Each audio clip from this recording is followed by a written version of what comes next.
नेहा, आरव और सिमरन सबसे अच्छे दोस्त थे। नेहा एक सपने देखने वाली लड़की थी। वो हमेशा हवा में रहती थी।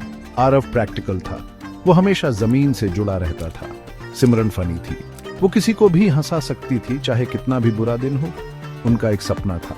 वो पहलगाम जाना चाहते थे, जो हिमालय में बसा एक खूबसूरत हिल स्टेशन है। महीनों तक उन्होंने अपनी ट्रिप प्लान की। उन्होंने पैसे बचाए, अपने पैक बैग्स किए और आखिरकार वो दिन आ ही गया। सफर लंबा था लेकिन एक्साइटिंग था। वो बातें करते रहे, हंसते रहे और म्यूजिक सुनते रहे। खिड़की के बाहर बस्लिंग सिटी का नजारा सीरीन कंट्रीसाइड में बदल गया। जैसे ही वो पहलगाम पहुंचे, उनके मुंह से एक साथ वाह निकल गया। ये उनकी कल्पना से भी ज्यादा ब्रेथ टेकिंग था। हरे भरे मेडोज दूर तक फैले हुए थे। बर्फ से ढके पहाड़ आसमान को छू रहे थे। हवा क्रिस्प और क्लीन थी, जिसमें पाइन ट्रीज की मीठी खुशबू थी। वो एक कोजी गेस्ट हाउस में रुके, जो लिद्दर नदी के किनारे था। बहते पानी की आवाज उनके कानों के लिए म्यूजिक जैसी थी। उन्होंने अगले कुछ दिन एक्सप्लोर वैली करते हुए बिताए। वो अरू वैली, बेताब वैली और चंदनवाड़ी गए। हर जगह पिछली जगह से ज्यादा खूबसूरत थी। एक दिन उन्होंने ट्रैक पर जाने का फैसला किया। वो घने जंगलों से गुजरे, बहती नदियों को पार किया और पथरीले रास्तों पर चढ़े। वो हंसे, हांफे और एक दूसरे की मदद करते रहे। टॉप पर पहुंचकर उन्हें वैली का पैनोरामिक व्यू दिखाई दिया। उन्हें लगा जैसे वो दुनिया के टॉप पर हैं। शाम को वो नदी के किनारे बैठकर गर्मा गर्म चाय पीते और कहानियां सुनाते। नेहा अपने सपनों के बारे में बात करती, आरव शेयर इंटरेस्टिंग फैक्ट्स करता और सिमरन अपने जोक्स से उनका मनोरंजन करती।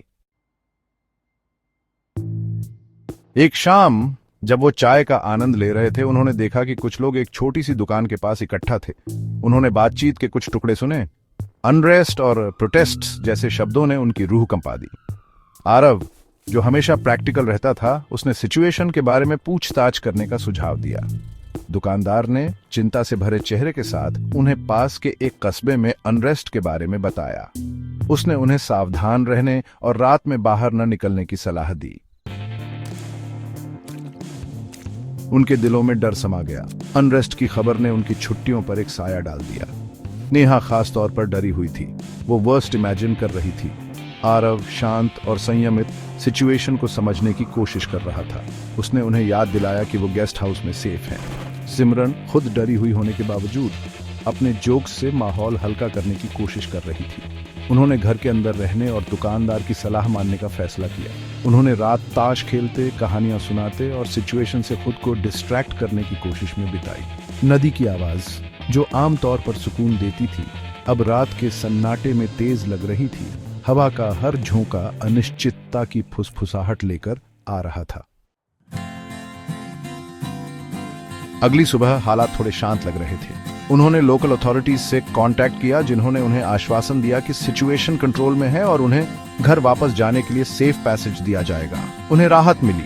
उन्होंने अपने पैक बैग्स किए, उस पैराडाइज को छोड़ने के लिए तैयार, जो अब एंग्जाइटी के पिंजरे में बदल गया था। जैसे ही वो पहलगाम से निकले, उन्होंने मजेस्टिक माउंटेन्स की तरफ देखा, जो अब धुंध की चादर में ढके हुए थे, उनकी जर्नी के अनएक्सपेक्टेड टर्न का प्रतीक। वो अपने दिल का एक हिस्सा वैली में छोड़ रहे थे, एक बिटर स्वीट मेमोरी जो हमेशा के लिए उनके दिमाग में बस गई थी। घर वापसी का सफर शांत था। मजाक मस्ती की जगह एक कंफर्टेबल साइलेंस ने ले ली थी। वो अपने विचारों में खोए हुए थे, अपने एडवेंचर के सडन शिफ्ट पर रिफ्लेक्ट कर रहे थे। हर कोई अपने तरीके से एक्सपीरियंस को प्रोसेस कर रहा था। नेहा अभी भी थोड़ी डरी हुई आरव की शांत उपस्थिति में कंफर्ट पा रही थी। आरव, हमेशा रिलायबल दोस्त, पहले से ही उनकी अगली ट्रिप प्लान कर रहा था, इस बिलीफ का प्रमाण कि थोड़ा सा डर उनके एडवेंचरस स्पिरिट पर हावी नहीं होना चाहिए। सिमरन, उनके ग्रुप की जान, अनयूजुअली क्वाइट थी। उसकी हमेशा की खुशी की जगह पीस की फ्रेजिलिटी के लिए एक न्यू फाउंड अप्रिसिएशन ने ले ली थी। मीलों बीतते गए, उनके शहर के फेमिलियर सीनरी ने धीरे धीरे पहाड़ों के ब्रेथ टेकिंग विस्टास की जगह ले ली। जैसे ही वो घर के पास पहुंचे, उन्हें राहत मिली। फेमिलियर साइट्स एंड साउंड्स का कंफर्ट उनके फ्रेड नर्व्स के लिए एक मरहम था। अपने घरों में अपनों के बीच पिछले कुछ दिनों की घटनाएं एक डिस्टेंट अनसेटलिंग ड्रीम जैसी लग रही थीं। फिर भी इस एक्सपीरियंस ने उन्हें बदल दिया था। इसने उनकी दोस्ती को परखा था, उन्हें अपने फियर्स का सामना करने और एक दूसरे पर स्ट्रेंथ के लिए रिलाई करने के लिए मजबूर किया था। उन्होंने ढेर सारी खुशी, breath taking beauty, heart stopping fear और कंफर्टिंग कमराडरी के पल शेयर किए थे। ये एक ऐसा सफर था जिसे वो कभी नहीं भूलेंगे, एक ऐसा एडवेंचर जिसने उनके बॉन्ड को मजबूत किया था और खुद को उनकी दोस्ती के कैनवस पर उकेर दिया था। केर पहलगाम, जो कभी केयरफ्री जॉय और ब्रेथ टेकिंग ब्यूटी का प्रतीक था, अब उनके लिए एक मोर कम्प्लेक्स मीनिंग रखता था। ये एक रिमाइंडर था कि पैराडाइज में भी साए हो सकते हैं और अनएक्सपेक्टेड कर्व बॉल्स फेंक सकती है।